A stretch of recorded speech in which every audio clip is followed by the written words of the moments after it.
네, 성도 여러분, 오늘 저희들은 선교 기도회로 모였습니다. 선교 기도회라 하면 이게 뭐지? 선교위원회가 기도회 하나? 단기 선교 가는 분들만 모여서 기도하나? 이렇게 생각할 수도 있는데요. 선교 기도회를 하기에 앞서서 선교가 무엇인지 저희들이 잠시 생각해 보려고 합니다. 선교가 무엇이겠습니까?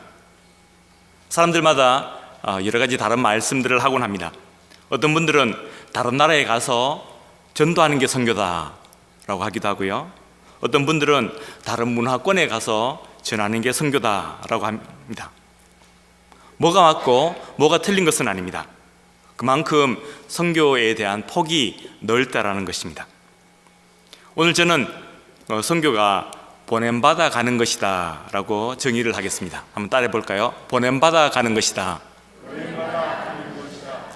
제가 오늘 길게 설명을 할 수 없는데요, 성경 내용을 보거나 원어의 뜻을 살펴보면 선교라는 것이 보냄받는 것이라고 간단하게 정의할 수 있습니다. 누가 보내겠습니까? 하나님이 보내시죠. 하나님 입장에서 보면 선교는 보내는 것입니다.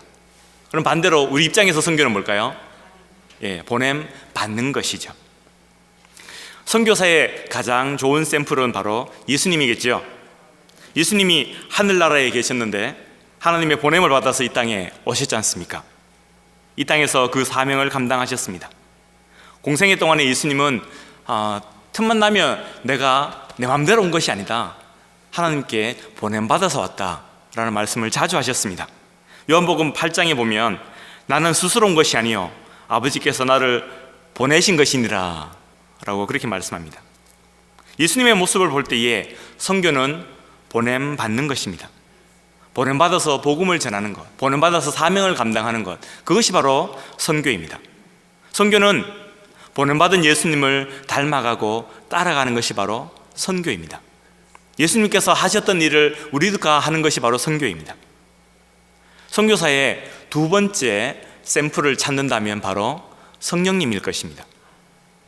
성령님도 아버지와 아드님의 보냄을 받아서 이 땅에 오셨습니다.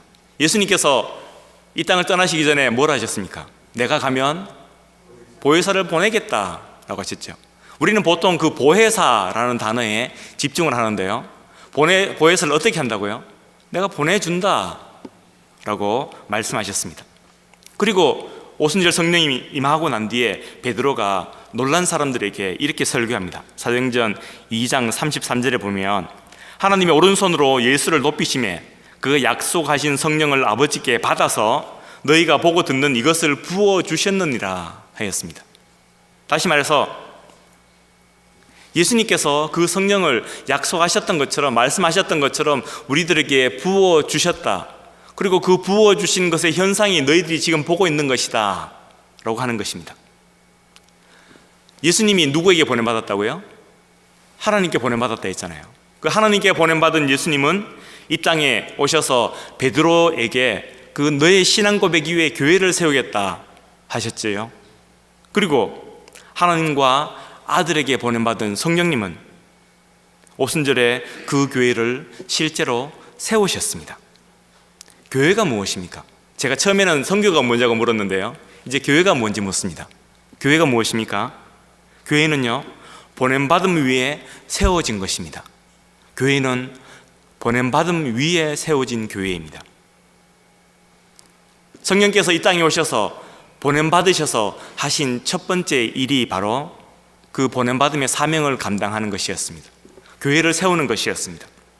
그래서 보냄받음은 교회의 본질이고 근본입니다. 교회의 뼈대가, 교회의 파운데이션이 바로 이 보냄받음에 있습니다. 그래서 교회를 본질적으로 선교적인 교회입니다. 선교는요, 교회가 하는 여러 가지 활동들 중에 한 가지가 아닙니다. 마치 교회에 무슨 일도 하고 무슨 일도 하는데 그 중에 하나로 선교를 하는 것이 아닙니다. 여러분 집에서 한 번씩 그 피자를 시켜 먹을 때가 있지 않습니까? 그러면 피자를, 둥그런 피자를 가지고 어떻게 합니까? 피자 칼로 자르죠. 그리고 자르다 보면 어떤 칼로 자르다 보면 한 피스는 크고 한 피스는 작고 이렇죠. 저희 집에 먹성 좋은 애가 둘이가 있습니다. 그러면 서로 맛있는 부위를 먹으려고, 서로 큰 거를 잡으려고 이렇게 합니다. 큰 놈은 자기 배고프면 피자 한 판도 자기 혼자 다 먹을 수 있거든요. 예. 그러니까 이 자기가 웬만하면 큰 쪽을 가지고 싶어 합니다. 그러나 선교라는 것은요, 교회가 여러 가지 활동을 하는데 그 중에 그 한쪽이 아닙니다. 선교는 교회가 가지고 있는 파운데이션입니다. 금년표가 예수님을 닮아가고 따라가자는 것 아닙니까? 예수님께 보냄받고 예수님이 원하시는 곳에 가서 그 사명을 감당하는 것, 그것이 바로 예수님을 닮아가는 거죠. 예수님이 하신 대로 이 땅에서 하는 것, 그것이 바로 우리가 할 일이지 않습니까? 예수님이 뭘 하셨습니까? 예수님이 하나님으로부터 보냄받으셨잖아요. 예수님이 이 땅에 오셔서 내가 하나님께서 보내신 자다, 하나님이 보내셔서 왔다 라고 얘기했지 않습니까? 하나님이 보내신 그대로 그 사명을 감당하기 위해서 십자가에 죽기까지 복종하셨잖아요. 우리가 할 일이 무엇입니까? 우리가 닮아가야 할 것이 무엇입니까? 우리가 바로 이 예수님의 모습을 닮아가는 금년 한 해가 되시기 원합니다. 성경 속에 나오는 사람들도요, 그 보내심에, 보냄받음에 충실한 사람들이었습니다. 그 사람들은 하나님께 보냄받았고요, 그 보냄받음을 위해서 자신의 인생을 살아갔던 사람들이었습니다. 그 대표적인 예가 이사야입니다. 아까 찬양 시간에도 잠깐 이사야 이야기를 했는데, 이사야가 성전에서 하나님 환상을 보지 않습니까? 높으신 보좌에 하나님이 앉으셨고 천사들이 그 주위에 날아다닙니다. 너무나 영광스럽고 어미로운 모습입니다. 이사야 환상에서 제일 유명한 구절이 무엇입니까? 6장 8절에 여러분 거의 외우시는 분도 있을 텐데요, 내가 또 주의 목소리를 들으니 주께서 이르시되 뭐라고요? 내가 누구를 보내며 누가 우리를 위하여 갈고 하니 그때 내가 이르되 뭐라 합니까? 내가 여기 있나이다, 나를 보내소서 합니다. 너무나 유명한 구절이죠. 그런데요, 여러분 한번 생각해 보십시오. 이 구절이 좀 이상하지 않습니까? 방금 하나님께서 이사야에게 너무나 영광스러운 모습으로 나타나셨다고 했습니다. 고개도 못 들 만큼, 그 하나님을 보았다는 것이 자신이 목숨이 위태할 만큼, 화로도 나여 할 만큼 영광스러운 모습으로 이사야에게 나타나셨습니다. 그렇게 짠 하고 나타나셔서 하시는 말씀이 뭡니까? 누구를 보낼꼬? 누가 우리를 위해 갈꼬? 겉은 거창한데 실은 보낼 사람 하나 없어서 전전긍긍하는 모습 같습니까? 아닙니다. 하나님께서 지금 보낼 사람이 없어서 걱정하고 있는 장면이 아닙니다. 아무도 보낼 사람이 없어서 곤란해하다가 마침 이사야가 간다고 하니까 아이고 잘 됐네, 이사야 네가 가라 하는 것이 아닙니다. 보낼 사람을 찾고 그 다음에 메시지를 주는 것으로 이해하면 그렇게 오해할 수가 있습니다. 그런데요, 보낸다는 것 자체가 아주 중요한 메시지입니다. 누구를 위해서 갈고 누구를 보낼고 라고 말하는 그 말씀 자체가 이사야에게 주는 메시지였습니다. 보냄받는다는 것, 보내셨다는 것, 그것이 이사야가 받은 메시지였습니다. 그래서 보낸다는 것이 영광스러운 하나님이시기 때문에 하실 수 있는 말씀인 것입니다. 영광스러운 하나님께 보냄받았다는 것이 기초가 되었기 때문에 폭풍 같은 상황 속에서도 이사야는 흔들리지 않고 그 보내심에 충실하게 사역할 수가 있었습니다. 이사야는 그 평생의 기간을 하나님이 보내신 것을 실현하는 삶을 살았습니다. 예수님의 제자들도 마찬가지입니다. 그분들도 예수님께 보냄받음을 감당하였던 사람들입니다. 부활하신 예수님이 마가 다락방에 있던 제자들에게 나타나셨잖아요. 오늘 본문입니다. 오늘 본문 보세요. 그들이 마가 다락방에 있을 때 어땠습니까? 그들이 그 다락방에서 잔치하고 있었습니까? 아닙니다. 그곳에서 무서워 벌벌 떨고 있었습니다. 그냥 무서워 떠는 것이 아니라 문을 꼭 닫고 있었고, 문 닫는 것으로 만족할 수 없어서 문을 잠그고 있었습니다. 요즘 우리식으로 말하면 소리가 밖에 새나갈까 봐 입도 뻥끗 못하고 숨도 크게 못 쉬고 벌벌 떨고 있었습니다. 그런데 예수님께서 그들에게 나타나신 겁니다. 그들에 나타나셔서 첫 번째 메시지가 뭡니까? 샬롬, 평안하라는 것이었습니다. 왜요? 두려워하고 있으니까. 그 다음에 하신 말씀이 무엇입니까? 20장 21절 우리가 다 같이 한번 읽어보겠습니다. 예수께서 또 이르시되 너희에게 평강이 있을지어다. 아버지께서 나를 보내신 것 같이 나도 너희를 보내노라 합니다. 그 말씀이 이들에게 메시지가 되었습니다. 이들이 무서워하는, 벌벌 떨고 있는 상태였습니다. 그러나 하나님, 예수님께서 그들에게 나타나셔서 첫 번째 무서워하지 말라고, 평강하라고 말씀하고 난 다음에 그 다음에 하시는 말씀이 바로 가라, 내가 너희를 보낸다. 그리고 그 제자들은 그 보내심에 충실하는 인생을 살았습니다. 보낸다는 말씀 이전의 제자들과 말씀 이후의 제자들의 모습은 너무나 다른 인생을 살았습니다. 그 뒤에 교회사의 역사는 이 보냄받음에 충실한 역사였습니다.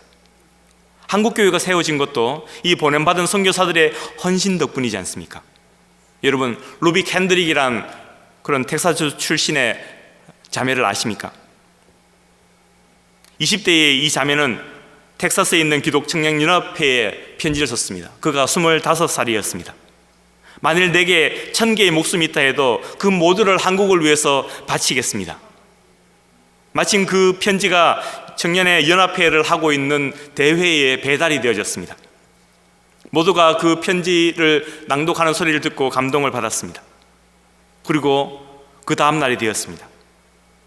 편지 배달 다음 날 전보 한 통이 배달되었습니다. 캐드릭 선교사의 사망 전보였습니다. 그 비통한 소식이 집회 참석자들에게 광고되었습니다. 그리고 어떤 일이 일어났는지 아십니까? 이 대회 참석자들 중에서 20명이 선교에 헌신했습니다. 내가 캐드릭이 그 루비가 하지 못했던 일을 하겠습니다. 루비의 뒤를 따라서 그들이 한국으로 몰려왔습니다. 여러분, 로제타 홀 여사를 아십니까? 그는 남편과 함께 의료 선교사로 한국에 왔던 분입니다. 내 남편이 청일 전쟁 때에 조선 사람들을 치료하다가 이질에 감염이 되어졌습니다. 죽었습니다. 그때에 그 아들은 1살이었고 딸은 뱃속에 임신한 중이었습니다. 어린 자녀를 데리고 이 젊은 여인이 미국으로 돌아갔습니다만 몇 년 뒤에 모금을 해서 다시 한국으로 나옵니다. 어린 자녀를 데리고 한국에 와서 병원을 세우고 그 의료 선교를 다시 시작했습니다. 그러나 그 3살 낳던 딸은 한국에서 또다시 아버지의 뒤를 따라가고 맙니다. 이 젊은 여인은 남편과 딸을 한국 땅에 묻어야 했습니다. 그러나 그녀는 결코 선교를 포기하지 않았습니다. 그녀가 했던 선교가 나중에 고려대 의대가 됩니다. 그의 아들, 이 꼬맹이 아들 셔우드가 아버지와 여동생을 묻은 이 한국 땅을 싫어했습니다. 미국으로 돌아간 뒤에 한국으로 오고 싶지가 않았습니다. 그러나 하나님께서는 그를 다시 의료 선교사로 한국으로 부르셨습니다. 그가 한국에 와서 폐결핵 퇴치를 위해서 힘썼습니다. 여러분, 크리스마스 씨를 아십니까? 어릴 때 샀던 기억이 있으시죠? 그 크리스마스 씨리 바로 셔우드 홀이 한국에서 폐결핵 퇴치를 위해서 기금을 마련하기 위해서 만든 것이었습니다. 한국에서 2차 대전이 나서 모든 선교사들이 쫓겨날 때까지 한국에서 사역을 했더랬습니다. 여러분, 과관련 선교사님을 아십니까? 영어 이름으로 찰스 클락 선교사입니다. 한국에서는 과관련으로 더 잘 알려져 있는 분입니다. 그 아들은 과관전이라는 분입니다. 이분은 평양신학교 교수로 있었습니다. 수많은 목사님들을 길러낸 분입니다. 얼마 전까지만 해도 이분이 쓴 책이 신학교에서 교과서로 사용되어졌습니다. 그러나 미국에서 이 땅에 왔던 그 젊은 선교사는 이 땅의 큰아들 벌톤이 2살 때 홍역으로 천국 가는 것을 목도해야 했습니다. 그 작은 아들 고든은 6개월 만에 다시 하나님 품으로 돌아가는 것을 경험해야만 했습니다. 그러나 그는 거기서 선교를 멈추지 않습니다. 그 뒤에 그는 16명의 고아를 입양해서 키웁니다. 그 중에 한 분이 함태영입니다. 함태영은 나중에 목사님이 되셨고요, 나중에 부통령이 되었습니다.